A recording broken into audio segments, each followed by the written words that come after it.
Hello and welcome to yet another episode of Tai'Shar, a Wheel of Time podcast. I am Will. I'm Sam.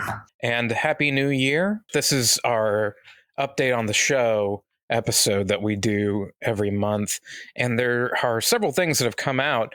But number one is that Rafe announced on Twitter last month that there would be no more Wheel of Time Wednesday, where they share news about the show. It's like he doesn't even listen to our podcast. Really does mess with our whole thing. But at the same time, I think it was just clear. It's like, hey, we're just going to be releasing stuff from here on out. And we'll have our trusty leakers to fill in the gaps where they do not supply us with enough stuff. Exactly. The main piece of official news is the casting of Alana and her warders. Did you get a chance to look at that? A little bit. Yeah, I looked at the actors that are playing the warders and actress. I was mainly more interested in where Alana actually appears in the books. Right. You know, honestly, the first thing it makes me think is that we will get some new spring sprinkled in throughout this first season. Before we get too far into that, I just say Priyanka Bose, who was in Lion, which was an excellent movie, got an Oscar nomination a couple of years ago, will be playing Alana. And then Taylor Napier and Emmanuel Imani will be playing the two warders. Right, and they changed the name of one of them, didn't they? One of the warders, Maxim. Ivan is the one that we get to know a little better, but the other warder dies before we even meet him. Oh, yeah, Owen, yeah, whatever you say, though. This Maxim character is kind of an additional character. Right. And I am intrigued with this for one very specific reason. So about a month ago, I noticed on Rafe's Instagram that he was posting some different photos of what just looked like him hanging out with friends in different places around London and Prague. There were a few where 2 or 3 people kind of kept showing up over and over again.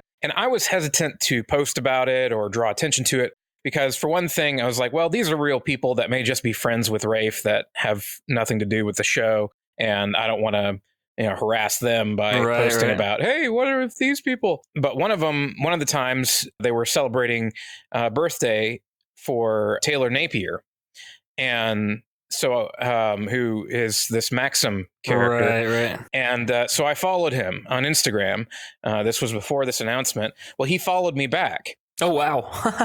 He follows us on Instagram. Awesome. Yeah. Well, that makes me like this new character even more. Right. Yeah. So it's funny how I go from like being like, hey, why are they inventing a character? To like, this better be a pretty awesome character. Yeah. I'm really excited. It would be great if he actually listened to the podcast, but we're rooting for you, Taylor. Heck yeah. And while I'm on the subject of people that are in those photos, since Taylor is obviously in the cast, it made me go back and look at a few of the other folks that were at Taylor's birthday party. And they may just be friends, and there are just a couple of actresses that I thought were worth looking at. Rachel James, who is on IMDb, she's actually the 6th Rachel James, if you will look her up. Wow. She's had a very small amount of work in, looks like, little indie projects, short films. There isn't a photo of her on her profile. On her Instagram, I did think I could see Elaine with a wig, not like her natural hair color. So that was one. The other one that was in a few photos with Rafe was Lucy Hawkins, who is also an actress, and not the ones that you find on IMDb when you look up the first 2 names, but she is on Instagram. Interesting. I get strong Avienda vibes from her. Cool. But here's the thing. Again, these may just be friends of Rafe, and yeah, you could see like lots of people who would go to these parties would be trying to get into the business, maybe. Right, exactly. Maybe. Can you make your own IMDb page, or who does that? Yeah. I have one. Oh, fair enough. Of course, well, I've got a few credits. I definitely can see the argument that could be made that these folks could be cast members that have all been invited to his birthday party that, Rafe threw or whatever. Right.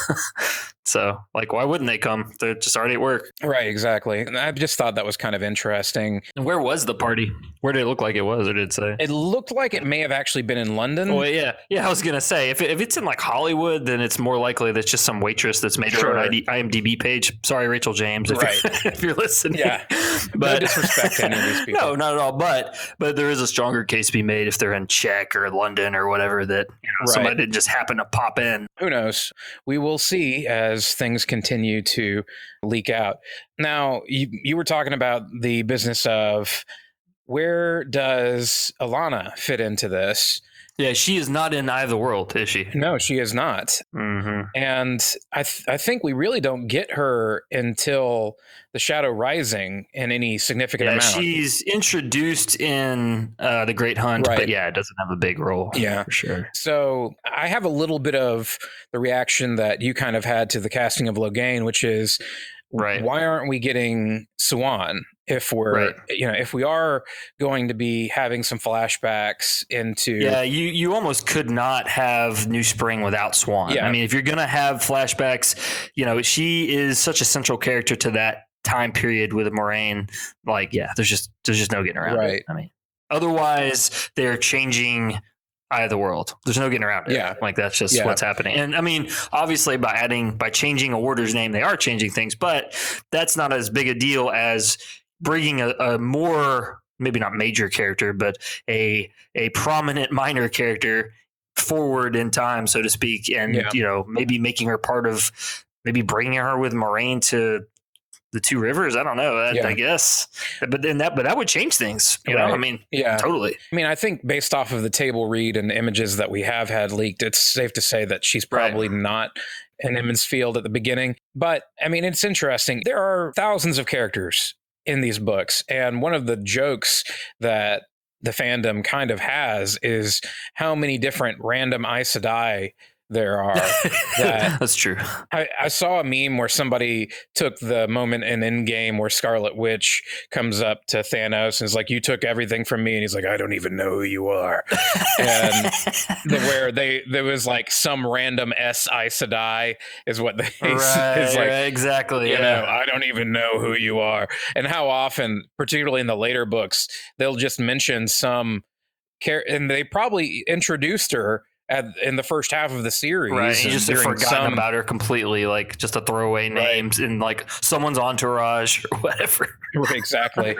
and so, there's a lot of that. So that being said, I could really see them combining even some more like second or third tier Aes Sedai characters into Alana, for example. She would be a good one to kind of mash up a few other, because she is memorable enough and does have scenes that happen, so it does make sense that some of the others who might just be one-off throwaway characters in one or two random scenes, or even someone who's been in multiple scenes, that there's just too many characters. I mean, just is exactly what Game of Thrones did with Robert Baratheon's bastards. I mean, he had like 2 or 3 in the books and 1 in the show. It's gonna happen. And it should, really. I mean, there's just no way you could have the size cast that you would need to really do exactly what the books did. I mean, it just can't. Like, sorry.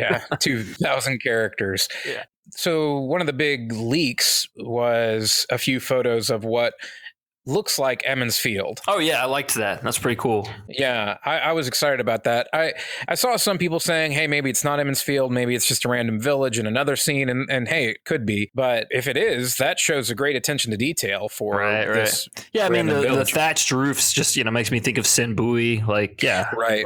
The larger building kind of at the end of the row in the image looks like the description of the Wine Spring Inn. Yeah. Mm-hmm. You've got a lot of, I think, reason to believe that this is probably Emond's Field, and if it is, I'm excited because it looks good. It looks a lot like, frankly, the way I pictured it. Yeah, I've got nothing but excitement. I'm on with you. Yeah, I didn't quite picture it like this in my head. I think I pictured more stone, maybe a little bit less rustic. But seeing it, it's like, well, this is probably more the way it's described in the books, than what I had in my head. Right. Yeah, I got no problem with it. I think the only thing that I may have pictured is just more trees immediately around, but that I think I pictured more cobblestones, maybe more green. Yeah, I don't guess know why. yeah, more green in general. There was also kind of a leak. Not sure if it was how official some of this stuff is, but we had a few casting kind of bits that came out. Eamon Valda. Oh, really? Yes, who does not show up in the first several books. Not at all. He's a White Cloak. Looks like he's going to be played by Abdul Salas. That's not for sure, but that looks likely. Several places have reported that as if it seems likely. So then Master Hightower, that's the ferryman at Tarn Ferry. Oh, yeah, that makes sense. That one makes sense. Yeah, absolutely. Pierce Quigley as a guy that just looks like somebody that would be a ferryman. Very small role, may only appear once, more than likely. That's another one that came out. And then there's this guy, Roman Dvorak. Right. Who it looks like will be playing a Trolloc. Yeah. As Narg of the Daily Trolloc pointed out, it may in fact be our Narg. Nice. Pretty exciting possibility. But absolutely. It's likely that, just like I think Lord of the Rings had 2 or 3 stuntmen that kind of played most of the orcs, the orcs with lines anyway. They kind of had them make them up different ways. So there's a pretty strong chance that Roman will have at least like one line that we know of, specifically a Trolloc having an Eye of the World. Right. Yes. He's a big, tall dude.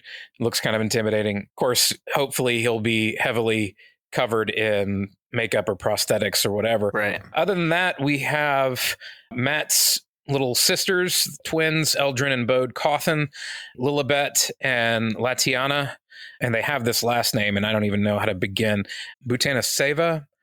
Biotanasava? That's about as good as I could have done. Yeah. I'll let you have that. I don't know. They don't really appear in Eye of the World, but there's no reason they couldn't be at Beltane or walking around or just give us a little more because it makes sense that they would. I think Bode especially is discovered to be a fairly powerful channeler later in the series. Looks like they've announced that the production will wrap on May 20th.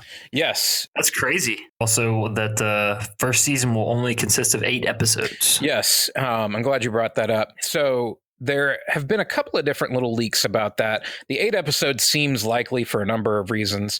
It looks like Netflix, right? Netflix seems to do that. Yeah. With, I think The Witcher is 8, maybe. Wasn't Carnival Row 8 episodes? If not for that reason, then also it does look like this particular piece of info came from.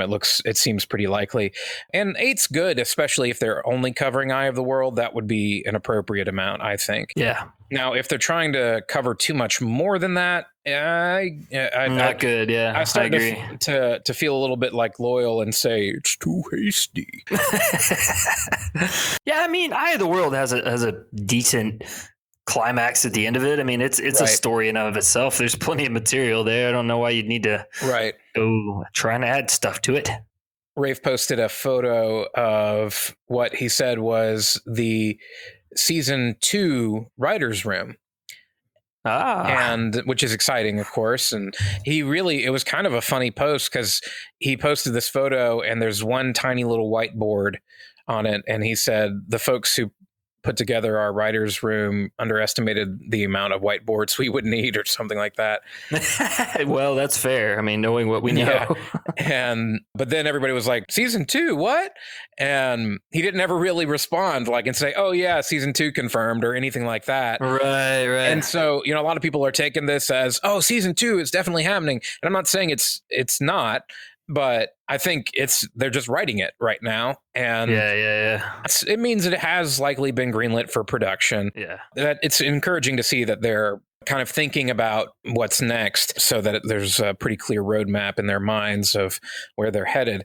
Along with this was a kind of I don't really know where this came from. I only saw it one place, but there was a discussion of the possibility of Amazon having gone ahead and said that they want 6 seasons of this, or at least 6 seasons. Could certainly see that being true. Yeah, that's entirely likely. And then Amazon greenlighting 6 seasons, however, is not the same thing as 6 seasons happening. So, well, it's like if you're going to embark on an endeavor such as making the Wheel of Time into a TV series, you want to make sure that you have at least the major actors on board, signed contracts, etc. Yeah, a reasonable number of seasons at least, so that you don't have the guy playing Lan just be like, I think I'm done. Right, peace him out. So, the White Crane flies for an Oscar. I got to go play this other character. Right. It does make sense to kind of go ahead and, as much as possible, kind of project, hey, we want to at least do this amount. I mean, just look at Jeff Bezos. Like, that he's, I think it's generally accepted that he's a huge fan of fantasy, and, being the richest man of the world, he can probably just be like, yes, I would like to make 6 seasons. Just go ahead and do it. Like, yeah, that makes sense to me. Like, yeah, hopefully that's kind of the way it's going down. I just see it as them saying, hey, we want to make 6 seasons of this thing. And maybe you're right. Maybe they've gone ahead and drawn up some contracts, which, makes it way more likely that they're going to try to go through with it. But I think having a roadmap for at least 6 seasons is different than it definitely happening. I'm just saying that of course, because I always want to be cautiously optimistic about these things. Something that came out before our last show that I just didn't mention was there's this filming location, Ploskovice, which is a village in the Czech Republic that has this 18th century chateau. This location, they have definitely filmed there. Huh. And so it seems... definitely see that being Camelin. Yeah. That seems like... It's in the Czech. Yeah, it's probably, driving distance from wherever they filmed Emond's Field. Right. I think our takeaway here is that the Wheel of Time is actually in the Czech Republic. It's actually set in the Czech Republic. And precisely, yeah. I really like the look of it. Photos of the interiors, the few I've been able to find, look pretty cool. Yeah, they got like the high arch ceilings and like... Exactly, yeah. It's not really a medieval castle exactly. It is more of a chateau. And so it's a little different in that way. And I actually kind of like that. Yeah, I don't mind that. I don't picture Camelin as being this stronghold castle. It just doesn't done at all the way I pictured it in my head. So yeah, this is perfect. That's exciting. I saw several people posting once again that Stuart Graham, right, he's something in it, but we don't know what. Lolita Chakrabarti, who was also in the table read video, is in it, but we don't know what. My money right now, because they were also sitting relatively close at the table read, is that they are the Alviers. Huh. Yeah, I could see that. Marin and Bran Alvier, they would both do well for that. And I could see them being Egwene's parents. I love their this post on Reddit from back in October. People were like, "Oh, it's definitely Tom or Tam." Yeah. Well, we were kind of a miss. Yeah, we were kind of saying the same thing back in October. Not totally sure, but I mean, if we're talking about characters that will definitely be in the first episode, that will have larger roles later, so they would be somewhat important to go ahead and get right now. And again, lending credence to that whole 6 seasons thing, like a lot of these characters we've already talked about, Tam, the Alviers, the Cothans, they don't show up a whole lot in the first few books, but as the series goes on, they, pop up for kind of a significant amount of time later on and kind of come in and out. So being able to say, hey, we need you for this season, a few years from now, so go ahead and block out this time does kind of make sense. Right. There was another leak. This was not a big deal. Every now and then there's something that comes out that I feel like people make kind of a bigger deal over than is just trying to find something. Right. Yeah. There was an audition script for Rand that got leaked, which actually, and I don't think we ever mentioned this on the podcast, around the time that the initial Emond's Fielders got announced, somebody found an audition video that somebody had posted who obviously didn't get the part for Rand. And so it had, I think, this scene in it. Scene is not at all interesting. It's just some dialogue between him and Egwene. They mentioned Nynaeve. But it's all using pseudonyms that start with the same letter because they were trying to not, if it got leaked, that it wouldn't be obvious. Oh, yeah. There's no new information there. It was just kind of vaguely interesting. The sound department was added to the IMDb page. So we know that this isn't going to be silent, which is nice. Touche. So I thought that was, just very important. That's all of the little bits and pieces that I am aware of. We're going to talk about The Witcher for a few seconds here, which we know is kind of off topic, but it's related to the overall streaming landscape of fantasy and everything. And it's also kind of interesting just as a topic. Unless Netflix specifically has some funny kind of non-compete, like you won't go wear elf ears in another show, you could see this as being a really a great resume for someone who wants to go be in Wheel of Time, for example. Right. Like, look, I've already been in a fantasy TV show, as long as they didn't mind being typecast, perhaps. Yeah. Yeah.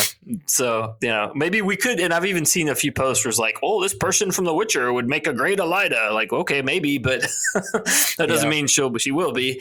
But yeah, that's a definitely could happen. I mean, I'm sure we'll see someone from plenty of other fantasy based shows that could show up in the Wheel of Time show.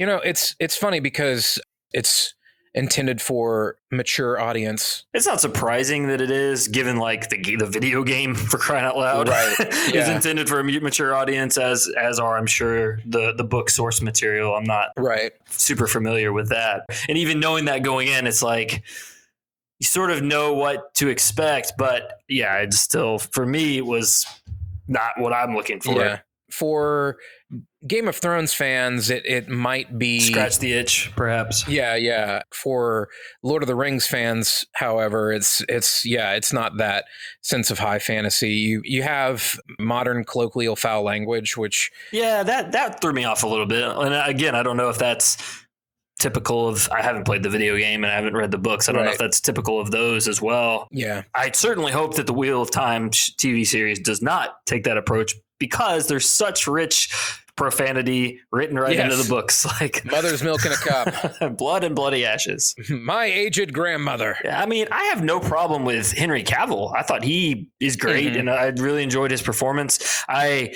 didn't finish the show, honestly. It gave me anxiety at one point. I was like, I don't have a lot of free time. I'm just like, just not. I didn't watch much of it. I got through 4.5 episodes and was like, and I'm done. I kind of have a policy against watching stuff with too much of that kind of graphic content. Yeah. And so I didn't really watch those bits. But it's been a fairly successful show.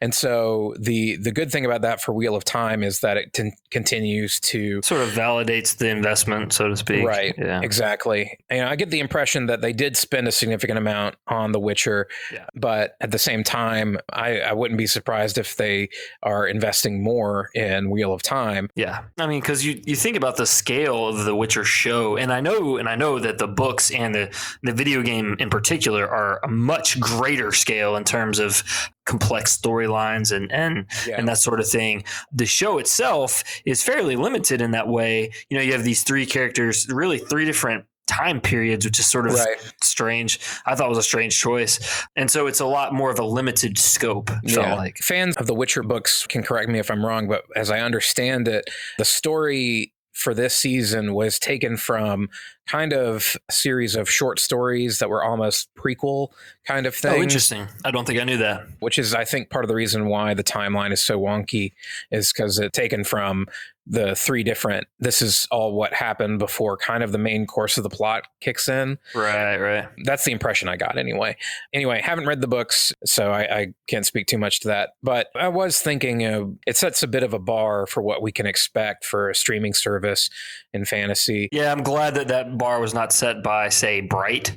Yes. Yeah, exactly. As far as, The Witcher itself goes, I guess my thing was, there were various times when I would enjoy it, And I think it's just because I like watching high fantasy or gritty fantasy, whatever it is on TV, but I don't like it, and I wouldn't recommend it. That's all I can say about it. Henry Cavill is great. I can see how if I was a big fan of if I'd invested 100 hours in the video game, I would love it, and I have friends like that, and they do, and that's fair. It's just not. I've not had that experience, and I really don't have that much of a problem with the graphic stuff usually, although there was one or two specific things in this show, like a baby dies. I'm sorry. I have little kids. That's just one of those things. I don't enjoy watching that. Sorry. Yeah. I get that it happened in Game of Thrones as well. It's just not my thing. I wouldn't exactly say I was a fan of it. The first episode is a bad first episode. Yeah, I agree with that. Kind of disjointed and even my friends who like it agree that it was not a good first impression of the show. The people I hear that are kind of more actively railing against the show, I think they probably just watched the first episode and I think very justifiably felt like, that wasn't that good because really it wasn't. It leaves you with a lot of questions, and of course, this is Netflix's approach of releasing everything at once. So I guess their thought is, we'll just go ahead and watch the next one. They don't think of the first episode as a pilot. I don't really. Right, but there are plenty of people like those folks online who are just like, well, I don't like this at all. I'm going to stop. Right, I'm not going to invest another 7 hours of my life or whatever. Exactly. I thought that the costumes were subpar in some cases, although I thought Henry Cavill's costume was pretty good. In fact, the fact that he is apparently a huge fan of the comics, or sorry, of the video game, and campaigned to get this job, of hardcore campaigned. Yeah. And he even said that he would dye his hair, and then they told him, or bleach his hair, and then they told him that it would all fall out. And so he didn't do that, but apparently he really wanted this job, which is funny. I've seen this thing passed around lately where it's talking about how Henry Cavill is actually just a huge nerd, that he loves video games, that he's a big fan of the Wheel of Time series. And oh my goodness. Yeah.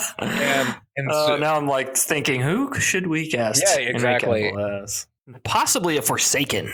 Yeah, he would be my great. First thought. He would be great as a random Forsaken.